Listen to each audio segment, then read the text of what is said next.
So, in our Kanika masterclass today, we are going into childhood attachment and how it impacts your health and wealth frequency. And so, before we do, the invitation is to journey inwards within this song, within this energy, to close down your eyes and allow your body to tune into where is health located in my body? Where is health located in my body?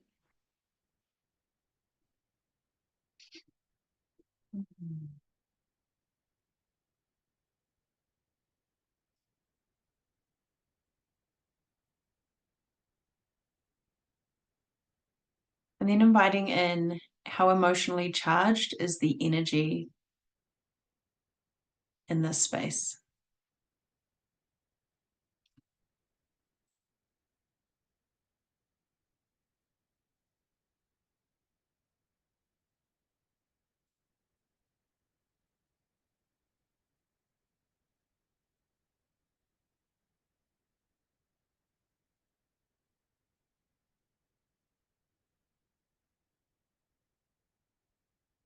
And now tuning into where in your body is wealth held? Where is wealth held in your body?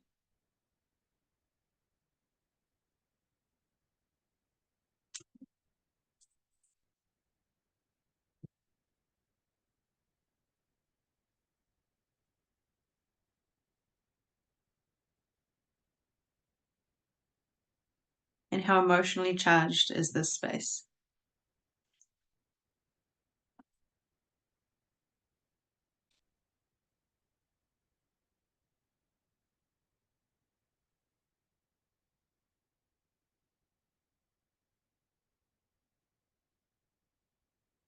Allow yourself to deepen into that feeling and tune into what the emotion is. And if you can go deeper into what the fear might be or what the belief is.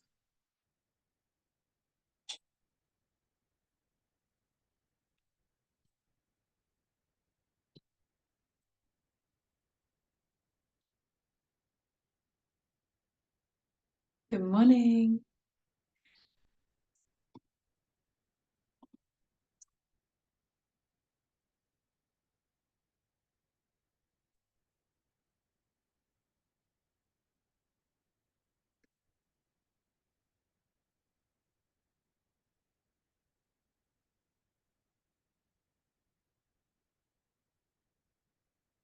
So we're just inviting in an inquiry into your body as to where health is held in your body,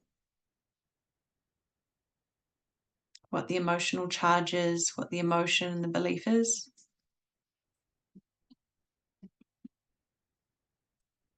And then asking where in the body is wealth. Just tuning into what the beliefs are behind them.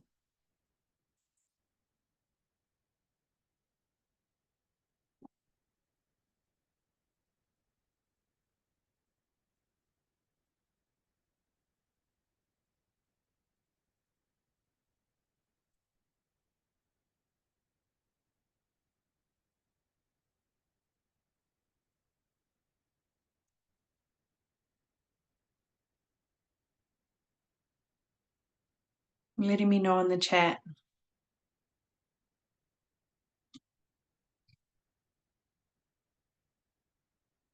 what your beliefs are, how charged it is.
So I'm going to allow it to come to the front.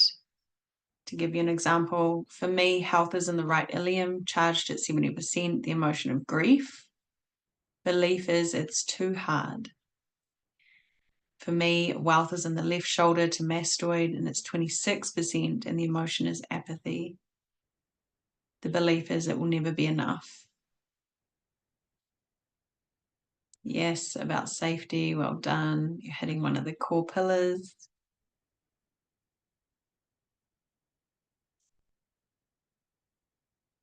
When you've dropped those in, we'll move into our conversation. Inviting you to really play in the chat today and allow for anything to come up, especially any shame, any stories. Yes, wanting capacity to do it all in the heart. Amazing. Checking in for either of them, whether your body feels it deserves them. Yes, and the liver can't hold it all, 32%. Amazing awareness.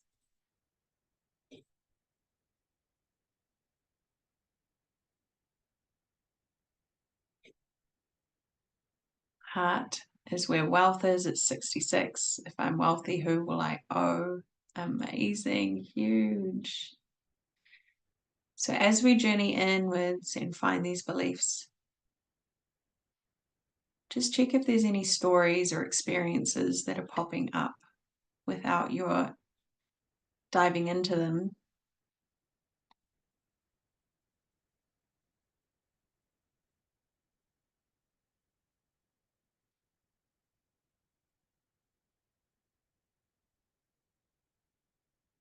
And we will get started.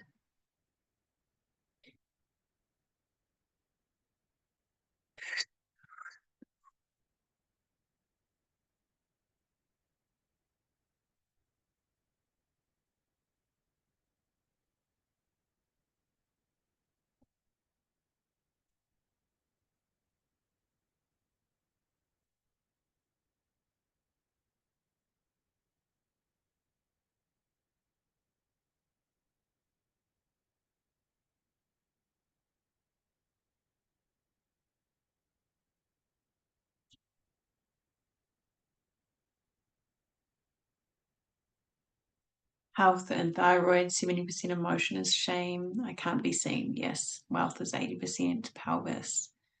Self-worth. I can't create my own wealth. Amazing. Incredible. And so just to give you a bit of perspective, the two pieces that came up for me around the stories, one was with the health.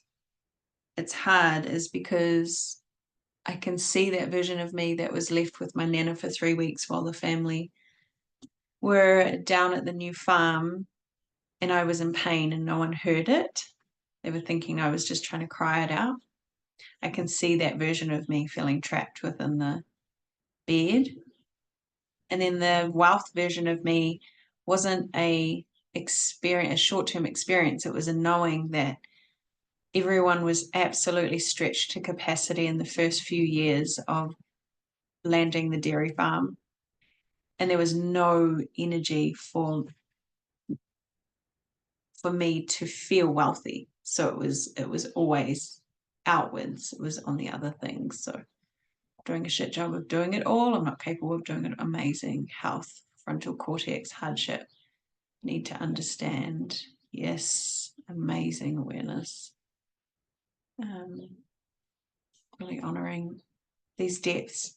60% wealth is spleen, pancreas. Yeah. Conflict. There's like a small flying bug and snake, 100%. Yeah. All right. So let us journey into our childhood a little bit. So childhood is the most beautiful of all life seasons. What this presentation is about is a journey into where we are unable to receive the love from our parents without a filter of not enoughness.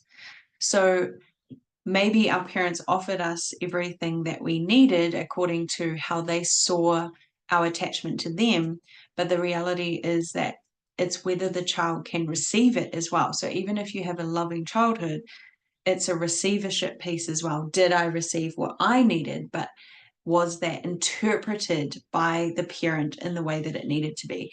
And this is not to turn on our parents. This is just to know that a child's needs are unique to that child, and that the emotional filter is how we ground our cognition. So the emotions that are offered, or that are offered up from the child, will then create a healthy or dysfunctional foundation for the wiring of the brain, right? So when we tune into this earlier shape of love, attachment, and the power of the child, it will change the way our physical response is as an adult. And it's not to say that our childhoods had to be traumatic for this process. It is, like I said, a ability for that child to receive, filtered through the way that the parent believed they were giving, right, as well. So if emotion is the ground of cognition, then the relationships are the tectonic plates of the mind's primary architecture, right? So recognizing this, we know that how we are now is a representation of 0 to 7. And I believe, conception, 3 days before conception. But even if we look to herbal medicine, we know that the egg is already in the body of the 3 generations before us. So two generations before us. So what this means is that egg has already been placed in the realms of potentiality. So anything that's happened in the last 2 generations has a direct influence on the way that we filter our emotional landscape. And so this happens prior, right? This is before we're even consciously here. And so recognizing where you may have had an experience that is then reflected in a different experience in and through your mother, in and through your mother's mother, right? And it's been unfolding for me around my nana was the core trauma from which I built. Yes, we're literally going into, look at us mirroring each other. We're literally going into the core memories.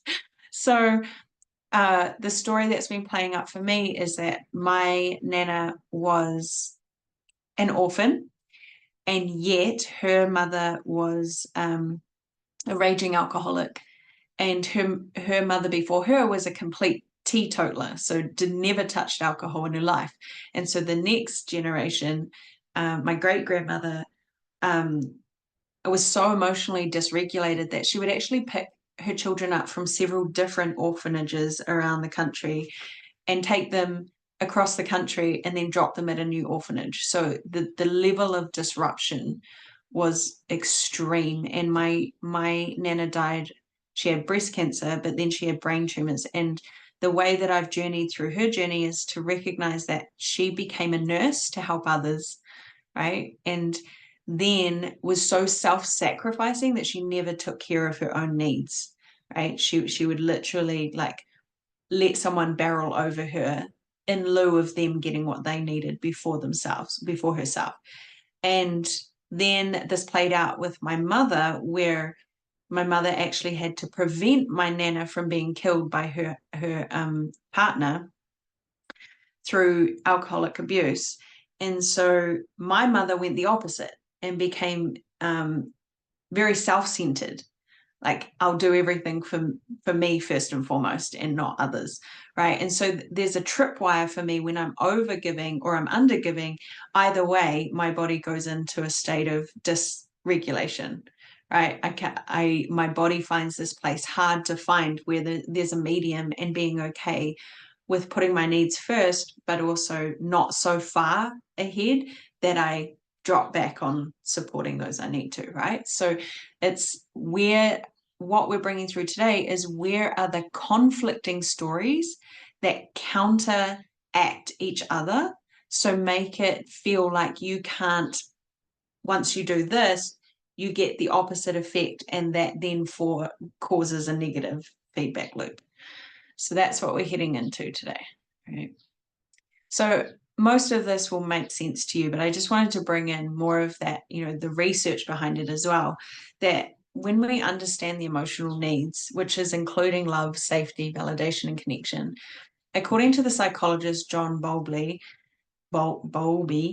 these needs are essential, right? We know this. We know these needs are essential, but the way that it has filtered through is that we've had a societal pressure that goes against mother's instinct. All right. And this is where the energy of conflict starts to take place. So a mother's instinct is to naturally pick up her children.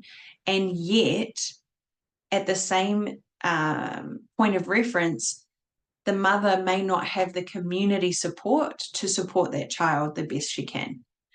Right? Especially if there's many children within a shorter space of time, one child may be picked up and the other left. So this is a reflection of our lens of what we felt we needed. And yet the mother's instinct was to do the opposite because she was either told to let the child cry out or, that the child's being too needy or manipulative, even though a child's response to their environment is for first, survival, and second, security, right? And that is all anchored through emotions first before the cognitive body. So a study published in the Journal of Child Psychology found that children who experience emotional neglect are at higher risk of developing anxiety, depression, in adolescence. It also goes so far to speak into that it can cause neurodivergence because of the way that the brain wires itself. And like we said before, the emotions are the backbone to the cognitive body. So it doesn't come the other way around. It's not the cognitive body before the emotions, it's the emotions first. Therefore, those relationships, those first primary relationships to the caregiver are essential, right? So many individuals who recount their childhood experiences often describe a pervasive sense of loneliness or disconnection, reinforcing that idea that unmet emotional needs can lead to lifelong struggles, right? And so this is, like I said, we're not blame shifting. It is just the way that we have been evolving over time, that society no longer holds the nuclear family as a key pivotal space for the nurturance of our children to have everything they need. And I mean, there's so many prongs to that, whether there's social economy issues, governmental issues, they all fuel or feed back into the family unit. And so what we're offering from this space is that understanding a child's emotional needs will look so unique to each child. Right?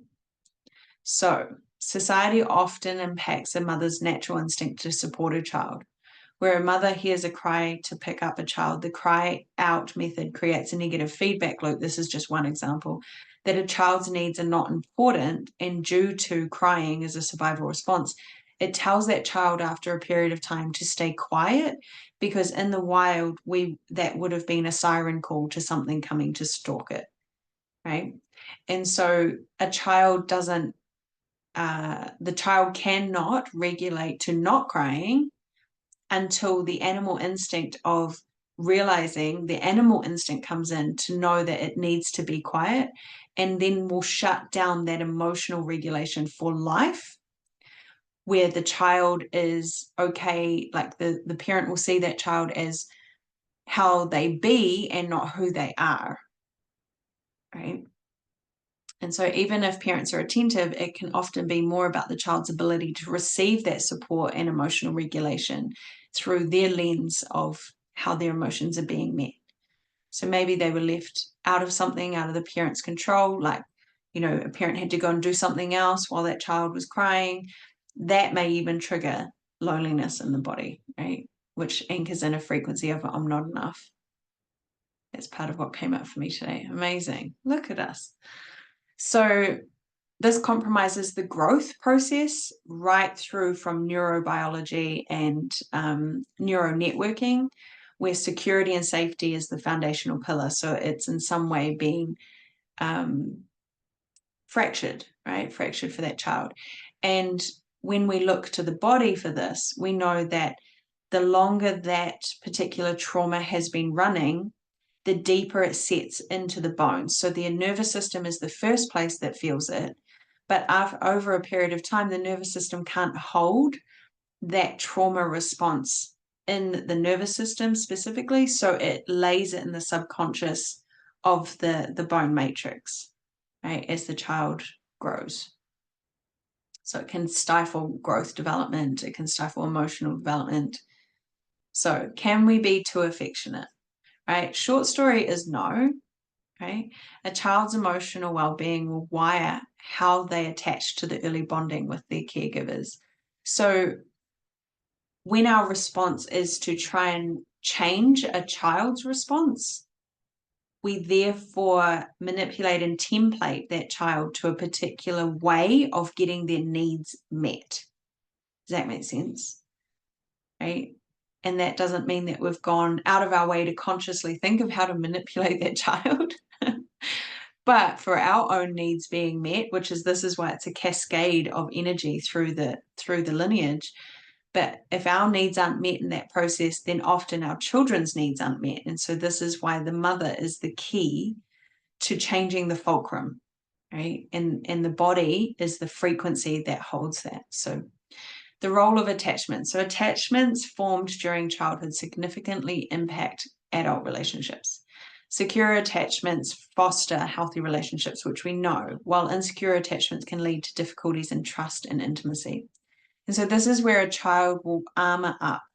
They will find a way to get their needs met, whether that's through manipulation, whether it's through screaming, whether it's through, lashing out.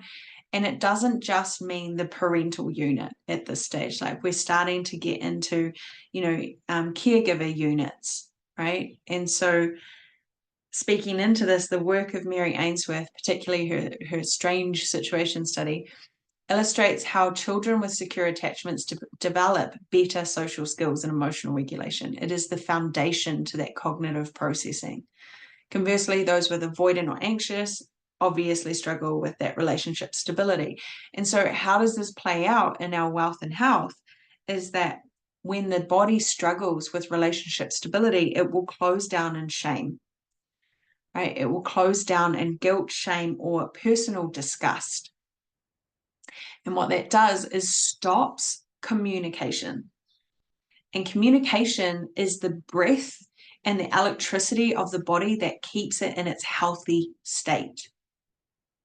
Right? So when people struggle to ask for help, that's an attachment piece, because the fear of not receiving that help because of an emotional regulation piece as a child is so vast in their system, right, that it will impact their health and therefore the way that they fully express themselves and therefore their wealth conversation and their frequency.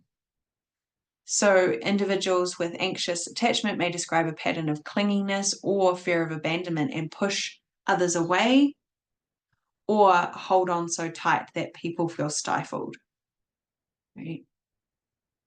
And we all know we've done this. We all know that we've done this in some way. And so when we have a reaction, that is the trauma, the rubber band to our trauma coming in to have that conversation. Where did this happen to me before? How did I get my needs met last time? Right? Recognizing maybe your particular person, your close person in your life.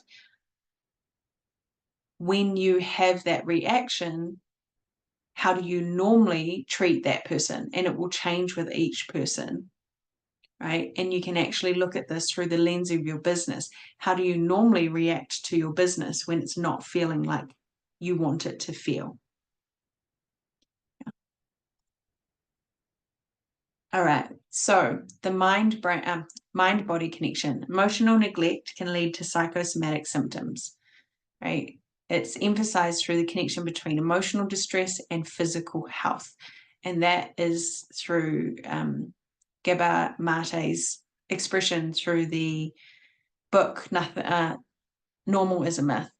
The study published in the American Journal of Psychiatry found a correlation between childhood trauma and the development of chronic illnesses in adulthood, such as heart disease and autoimmune disorders. Now, one of the key pieces is that people pleasers were most often found to have chronic fatigue syndrome or fibromyalgia, right? That was the underlying personality that would lead to chronic fatigue and fibromyalgia, right? And it's because the people pleaser within us is not wanting to create conflict because of an attachment style, right? So many individuals report experiencing chronic pain or fatigue that they later associate with unresolved emotional trauma. We know this, but we now know that it's all coming out through the science, highlighting the importance of addressing emotional issues for physical health. Right? And I remember this with my business is at the worst that I felt in my chronic fatigue and fibromyalgia was when I couldn't get off the couch and my thoughts were, I'm not doing enough for the world. Right? I'm not doing what I came here to do. That was always my first thought pattern. And the more I come into alignment with what it is I'm here to do, the healthier my body gets. I'm healthier now than I was when I was 29. Right? 10 years on, and I'm healthier now than I was at 29. Because the more that we step up into our full expression, the more that we receive the wealth that is there waiting for us. And I'm not just talking about money, but the wealth and how we feel and how we relate to others. The more that we raise the frequency, the more it's a spiral effect and gets better and better and better. And one of the biggest things we struggle with especially with avoidant or anxious attachment, is to let it be good without cutting ourselves off at the ankles when it is good, right? Like you all know that the moment I landed Kanika and there were 33 people in that space last year, and I was like, did that actually happen? Like I just quantum leaped like a badass. I stood on a puffer fish. It was such a upper limit experience that, oh, I can't handle how awesome this is. I was literally playing with my son, had just had 2 nights to myself in an Airbnb, came back, was playing on the beach with my son. I hit that upper limit. I literally remember feeling it about 10 minutes before of like, oh, my life is so amazing. Like, oh my gosh, how is it this good? Boom, stand on a puffer fish and knock myself out for 3 months, right? It was a capacity level. It was an anxious attachment to this might leave. So if I do it first, right? I mean, I didn't consciously stand on a puffer fish, but I know beyond a shadow of a doubt that there was absolutely a belief system that was running through that process. Right? I don't advise anyone to stand on a puffer fish. So the 4 needs for maturation, and this is what we're going to expand on, right, is a child with healthy attachment. And number 1 is survival, and that is to have our needs met. Now, going back into your childhood, I want you to really tune into, was there any moment in that was specific or that you can feel without knowing what the specifics were, that you felt your needs specific to food, shelter, and, cleanliness, where you felt your needs weren't met? And as soon as I go back to that feeling of not being fed because I was allergic to, couldn't have breast milk, so then I was allergic to dairy, and I was screaming and spitting all the time. When I tuned back into this, and my nana was like, she's not sleeping at all, and she was the baby whisperer, right? That's why I was left with her for 3 weeks, because no one could handle a dairy farm and a new baby that was screaming all the time. And the first thing that comes out of that was my nana rang my mum and said, something's wrong with her. Right. And so when I feel into that in my body, there's a lockdown in my vagal nerve of I'm being too much. Right. I'm being too much because I'm asking for something different from what everybody else is asking. Everybody else seemed to be handling dairy milk, but I was having a shit show with it. Like I was so malnourished. I was so inflamed. And so when I feel into that experience, it's a lockdown behind my heart and into the dantian, which when I go through my journey, my biggest issue has always been a very slow gut motility. Right. So I want you to go there. I want you to just close down your eyes, bring yourself into your body, and tune into an energy or frequency of your needs being met. 0 to 100, 100 being my needs were fully met.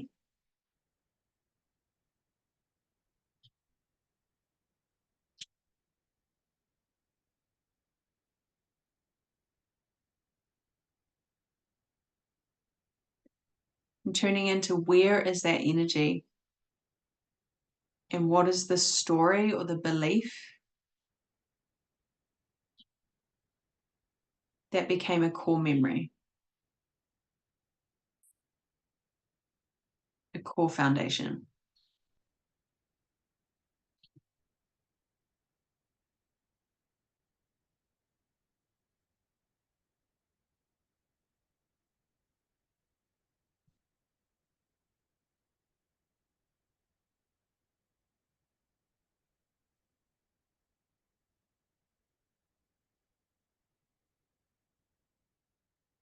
My story that came out of that was, and it's always been my biggest story, is that nothing I ever do is ever enough.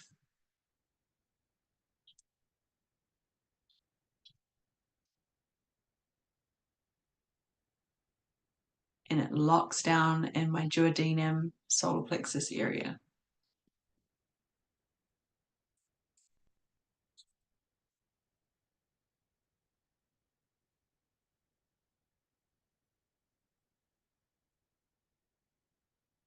And how it plays out in my life is I will overextend my capacity to try and get my needs met. So I'll be an overachiever. Right?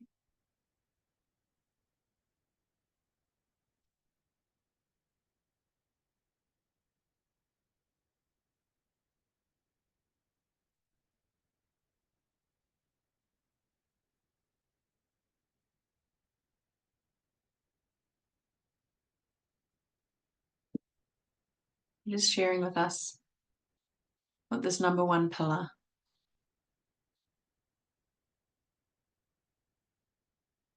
is speaking to you about.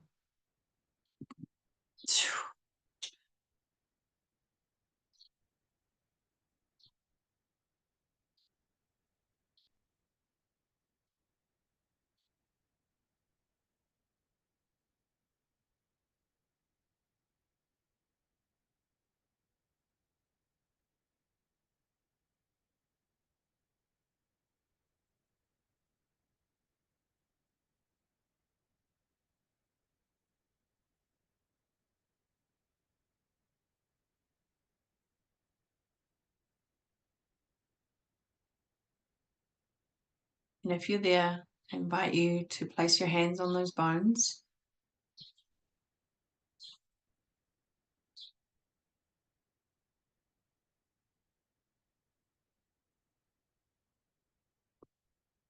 And you're moving the template of survival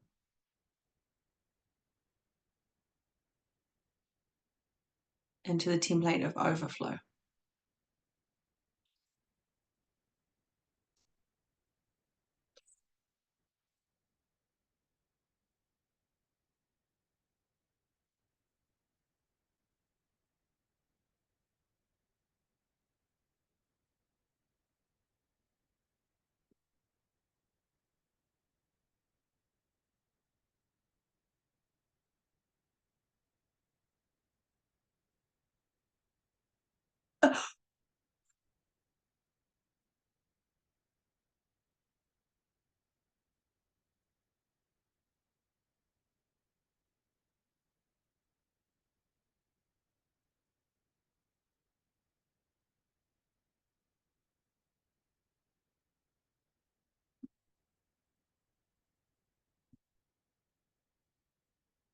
Yes, this is huge. Colic as a baby. Mum couldn't handle me, so would call my grandfather. Something is wrong with me, and something is wrong with me if I'm in pain too much and will be abandoned.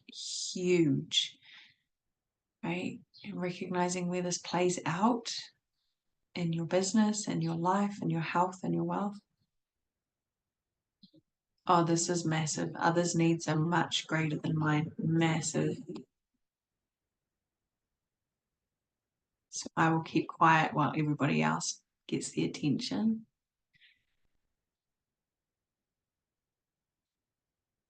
Yeah. It was a very clingy baby. From that moment, my needs were second, then third, then fourth in line. Stomach and liver. Incredible. And so when it comes to wealth, does everybody else in your household get to come first?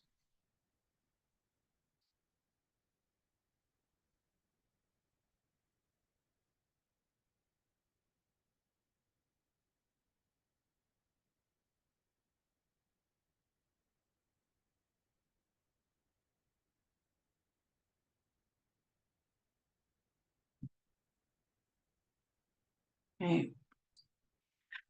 Oh, it's still moving through.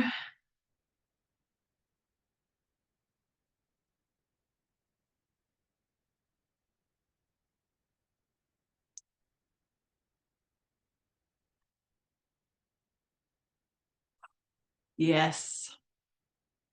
Always. And my business needs are last to everyone else's needs also. Yes. So I will not get distracted by others' needs, but the business will come last. And yet it's the foundation of your wealth codex that then resources you for more.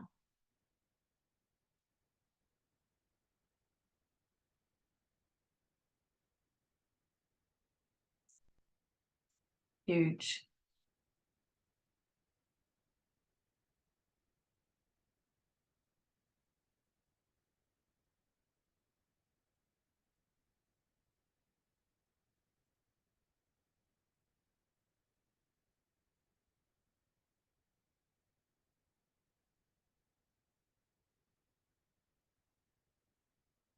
All right. So now let's move into security. Okay. Security actually regulates our biology, right? By anchoring the emotional structures of our brain and our bodies, it helps that developmental cue for our bigger picture so that we can evolve as a species, right? It creates a homeostatic experience in the body. And when we don't get this, the security piece, we often find ourselves in a chronic state of fight, flight, fawn, or freeze, which of course is going to shift the way that our body finds its balance and maintains stability. Okay. It is interesting that this is in the same place as wealth. Incredible. Survival, wealth linked together. I was playing with the different ages because 0 to 2 was 100% met and then dropped to almost zero. And so that sharp fracture can be almost as tumultuous as a child that needs weren't met in the beginning because it was there and then it wasn't. What's the belief, right? Being invisible. Yeah.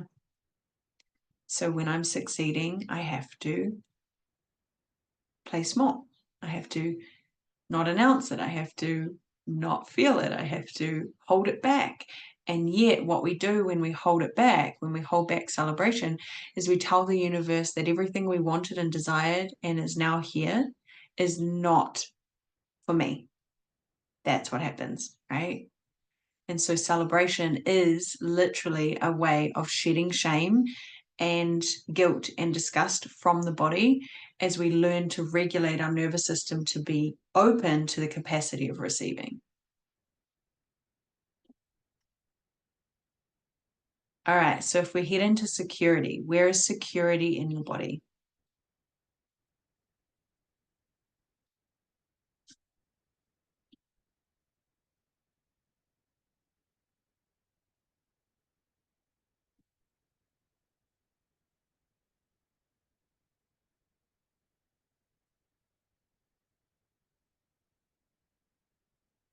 What does it look like? What does it feel like? What's the charge on it?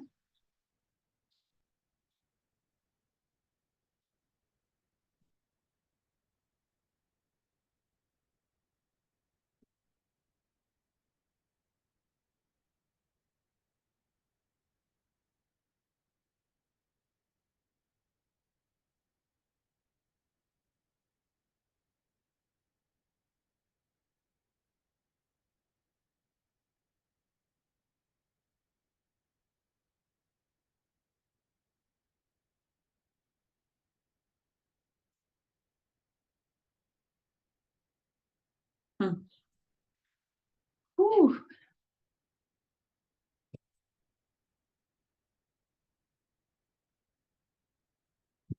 So for me, security, I was thinking outside of me, someone like holding that protective field.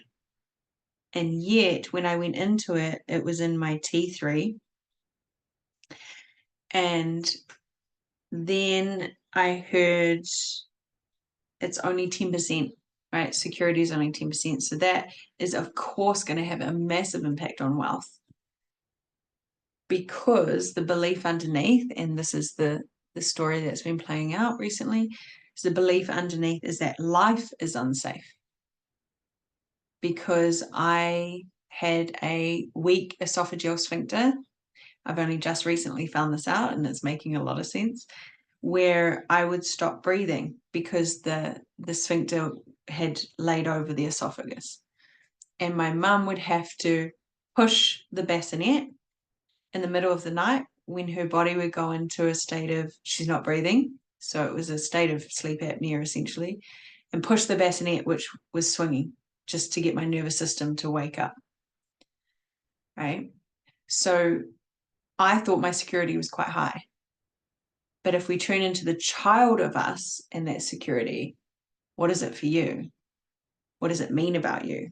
So in general, life is unsafe, right? T1 to T3, yeah, huge pressure. I have to hold it all together. Yes. So at that 2-year-old, what happened? Like, what happened that you had to be the one fully responsible for your security? Right?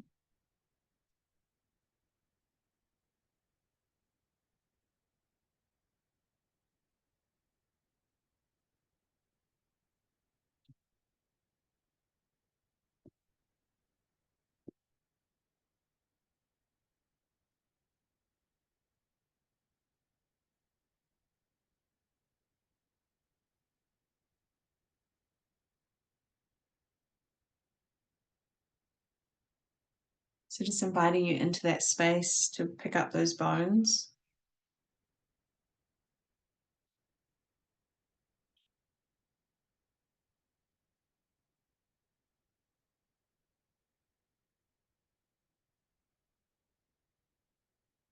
Taking a deep breath in.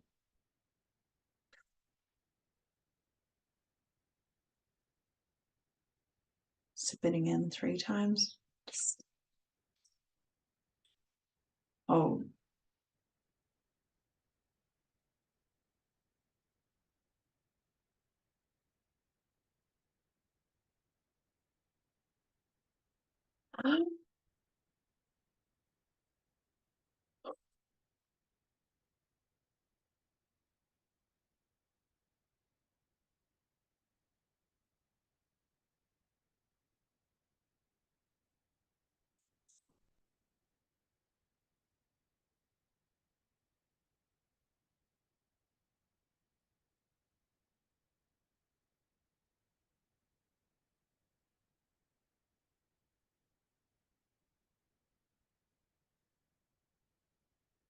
so this allows for that homeostatic process, which the body maintains. It allows the body to maintain stability, constancy, right, to all of the systems to help them function properly. So it includes temperature regulation, it includes pH levels.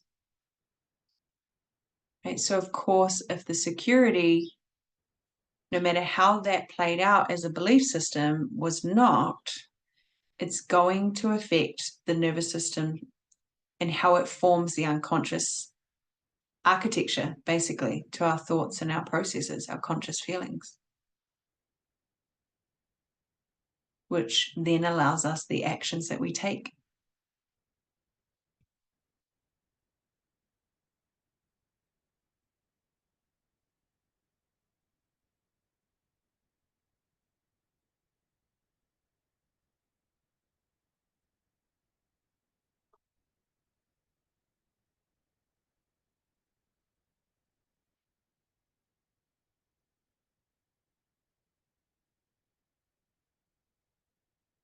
Yeah, wow.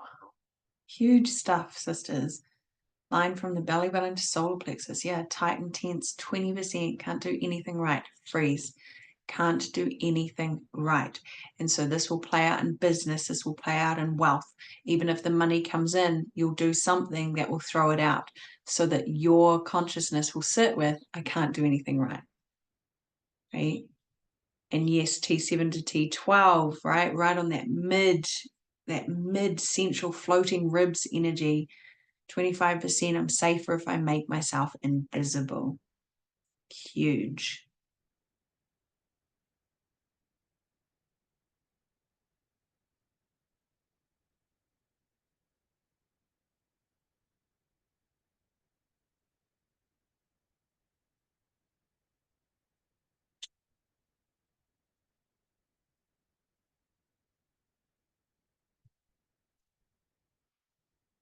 All right, and number 3 is success.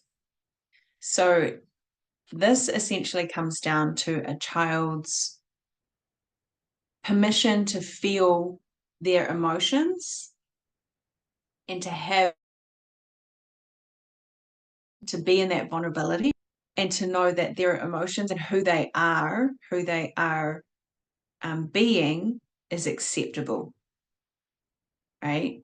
So often we are judged, I don't know if that's the right word, but judged on how we be and not who we are, like how we do things rather than how we be, right? And so what that means to a child is that they have to change, shift, or morph their behavior to fit in, right? So a child that isn't allowed anger will be in some way judged if they get frustrated, and anger is the first call of anger is that someone's boundaries have been crossed. And so if that is flooded with you're not allowed to be angry, the child will find a deep layer of resentment and bitterness over time because it was unsafe for them to have those emotions. So just journeying into your body, where did we monitor or curtail our actions because they were undesirable?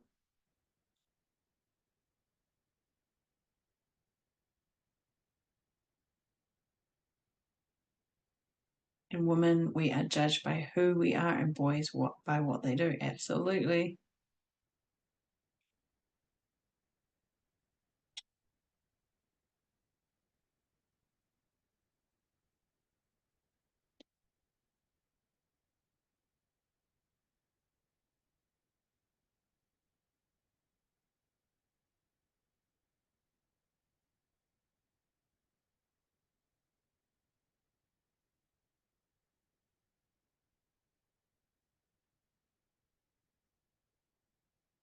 Yeah, so how do we curtail our emotions to fit the mold? Right? How do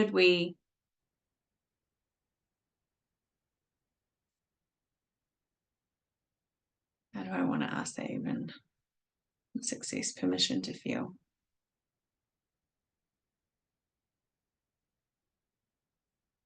What does it mean to me to feel the entire range of emotions and share them with others, right?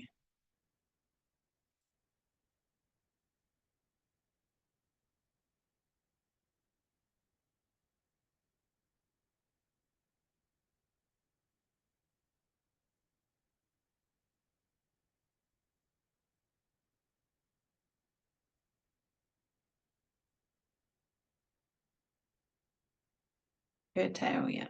Curtail means to like push them away.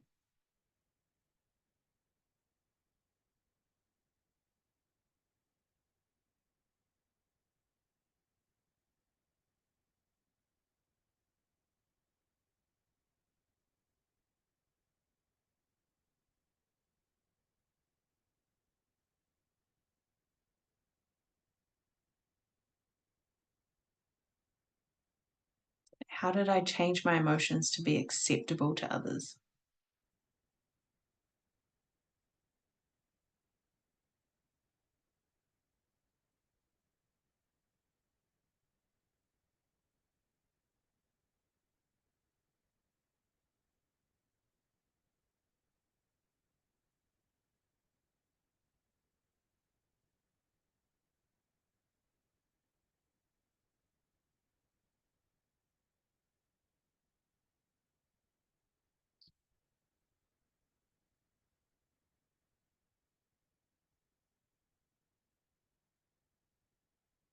My voice, emotional expression isn't as important as others. Amazing. So, in some way, there was a moment in time where you were told that sit down, be quiet, be seen and not heard, possibly. This is more important. Yeah. Where is that in your body?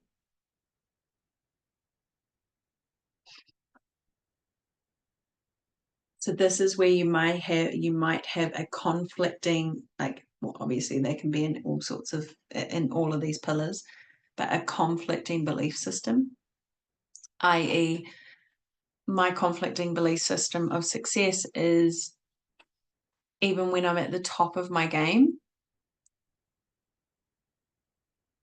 that's dangerous, like life threatening.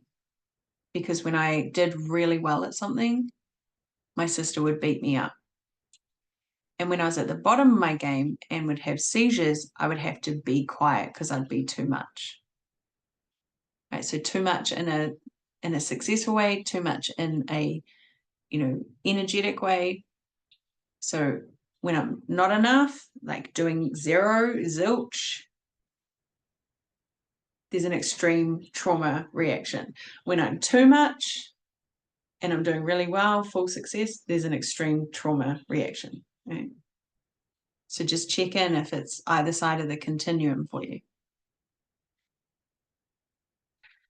Yes, 100% feel all emotions, 0% to express them. This is incredible, right? So I get to feel them for myself, but I'm not allowed to express them. So suppressing the energy is huge. Pressure in the occiput, yes. Pull in the back of the throat. Occiput and jaw, look at that. We've got a thread. My voice, emotional expression, yeah. So we're possibly going hyoid jaw to occiput and just tuning in with the energy of how much it is charged to make sure that you've got something to go on.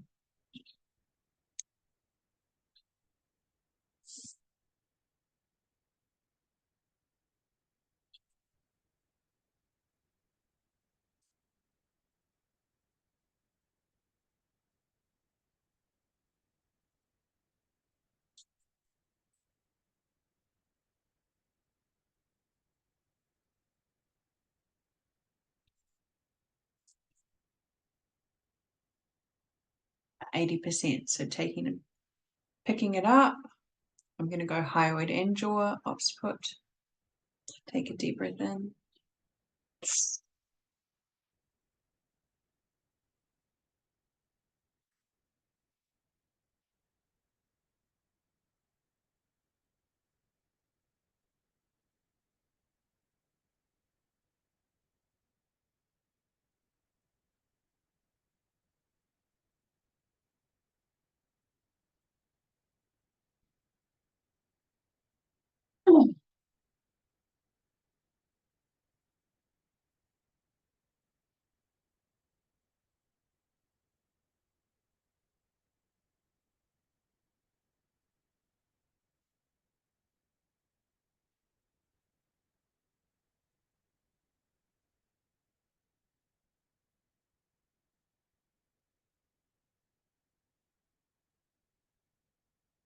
That's it. Just letting it move out of the body. All right. And serenity is around free play. So they've shown that free play is a lot more powerful to a child's maturity. I keep seeing snakes DNA right there. Maturity and ability to become attached in a healthy manner to the world. And yet, the structures and systems that are at play are going against the child's natural state of being by putting them at a desk at a certain point in time. It doesn't mean that giving a child boundaries is not good. It just means that a child within the boundaries and the scopes of a repetition where they're going against their body's natural way of being, so they're sitting in a desk that is opposite to how they would in nature, can cause structural and systematic trauma in the body, right? So free play has shown to be a lot more powerful for the emotional regulation of a child to then learn in their own time and space, right? And so free play, was it available to you, or were you locked in on a deep structure of the family needs? What does it mean for you to be fully expressed, right? So for an example, my history, I have this overlay of everyone has to be working all of the time, because I remember my mum, I vividly remember her saying to my dad he was lazy for lying on the floor reading the newspaper every day, even though he worked from 5 a.m. in the morning right through pretty much until like 7 o'clock at night. He'd have a break for an hour or two for lunch. And that was a problem for her because there was so much more to do, right? There was so much more to get done. And so the family from very early on, I remember stacking wood at 3. I remember chopping wood at 5. I remember putting it in a wheelbarrow and running it from the farm right across to our house, which is 100 meters easily, and trying to push this big barrel, like wheelbarrow.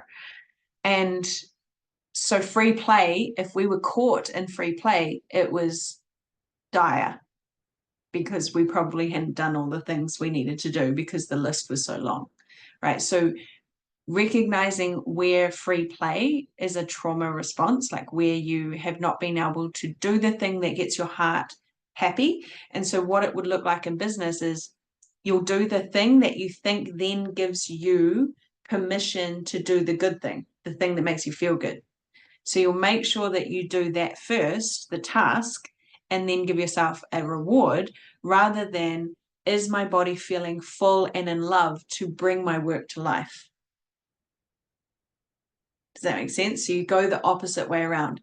I will do all the things I have to do, and then I deserve to have the massage or the space or the spa or whatever it might be, right? But yet the body works in a much healthier way, in an expansive way, when we offer the body to feel good first. Like, am I in that beautiful frequency that brings my work to life in and through Kairos time, the flow of energy, rather than the Chronos of like, this is the task, get it done. Right? Because you shorten the period of time that you're going to work on something when you're feeling really good in a high frequency. And this has been one of the hardest things for me to flip, is that when I'm in my pleasure, my business works amazingly. When I'm in my like tasking and my pleasure comes after the fact, I'm always in a burnout state. Right? So tuning into your body. What did play mean for you?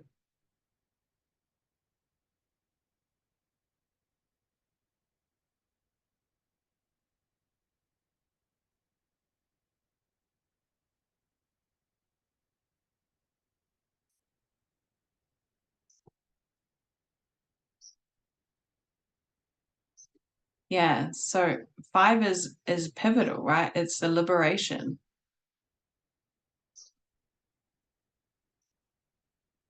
And could free play in the beginning feel like too much? Was there too much of it? Like, was I not allowed to bug my mum? Was I not allowed to ask for my needs to be met? So it feels like you've gone from one extreme to the next. It's similar to Valeria, where the 2-year-old went from 100% needs met to not. That's going to offer that conflicting continuum.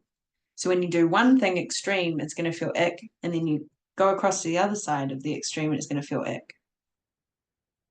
Yeah. So free play means other people don't want me to be in their field, possibly. But then on the other hand, no free play is that I can't have it. Like, until I've done everything I have to. So finding the extremes and where you are on the continuum.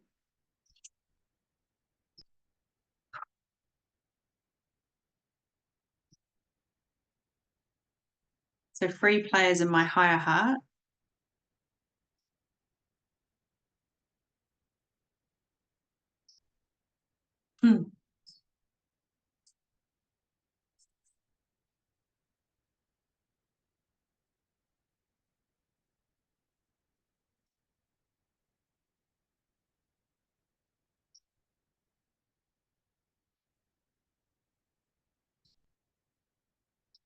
Wow. The belief for me in free play is 100% charged. I never ever thought it would be that much. And the belief is it gets me destroyed. I have to hide my play. Mm.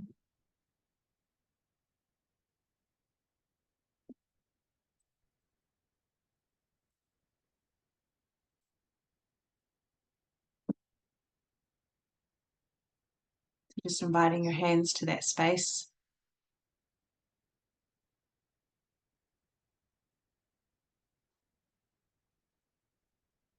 I'd get it ear twisted. Wow, I've never worked on this. So my sister used to twist my ear, like physically, like screw it up to get me to go do what she needed to do on her task list. Take a deep breath in.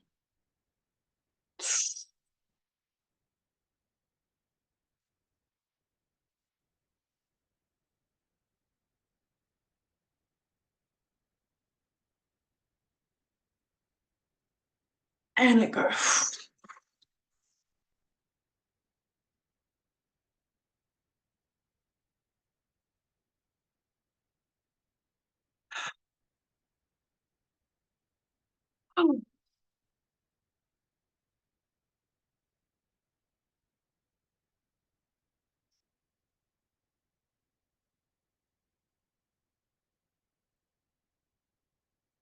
Yeah.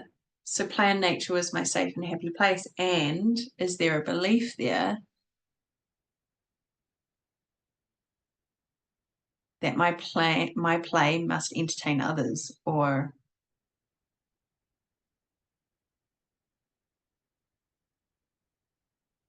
my play is because no one else cared, right? Was it too expensive? Like, was my needs not met? For me, as the gut, 75% charge, yeah, can't get to the belief. There is a nervous, vigilant energy. I have to be vigilant. Why?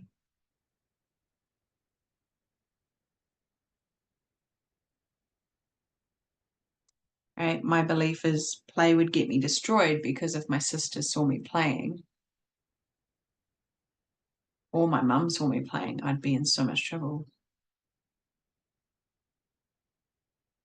Yeah. So just tuning into that. So if we know that these are the 4 pillars, right? We know that this is outlaying how our wealth and our health comes to fruition, because so often we will put the needs of others before ourselves, or we'll put ourselves ahead of all of it and not create a living legacy for the bigger piece, right? So nurturing world. When these templates are laid down, research suggests it can create harmony when we offer ourselves the healthy maturation and an ability to navigate the world with ease and harmony in the nervous system. And the opposite is the template. An adult may find that they are too much, not enough, shy away from moving into a life that supports their needs, as well as allowing them to be fully expressed for who they are and not how they are in the world, causing anger, depression, anxiety. Some studies even suggest neurodivergence, right? So this is where Kanika comes in. We obviously know that this is where we want to go, and we lead with the inquiries. So for your takeaway, I want you to tune in to, where does the energy of vitality sit in my body? That could mean health as well. Where does the energy of wealth sit in my body? Where is the energy of security? And start unlocking these pieces as a reclamation, right? Bring the new thoughts into your body and let them percolate for the next month. It is safe for me to play. It is safe for me to be fully expressed. It is safe for me to be wealthy in all sorts of ways in every single area of my life. It is safe for me to be announced to the world. It is safe for me to be fully expressed. Yeah, my play had to be kept secret because would get in trouble if it was messy. Yes, yes, absolutely. Right. So just let me know in the chat what one of your biggest takeaways are. And if you want more biology, we can go deeper, of course, and on another day. But honoring that this emotional standpoint, this emotional body creates the cognitive foundations, right? And so all of our thought processes come from this emotional regulation as a child, and how we mature is based on these 4 pillars, right? Of survival, security, success, and serenity. And these bases give us the biological neurology that creates and allows us to be in our maturity as an adult. And we know that most adults are really functioning as a child as they bring up other children, right? And so this is us. This is the full stop. This is the code honoring of, this is it. We change it through our body. We change it through our awareness and shift into that new frequency. All right, sisters. So let us know in whatever group you're in what is playing out as you journey into this, and how it's going to shift your world, and how it's going to align and light up the new version of you as you clear these on a daily basis for the next few days. I love you. Thank you so much for being here. Have a beautiful day. See ya.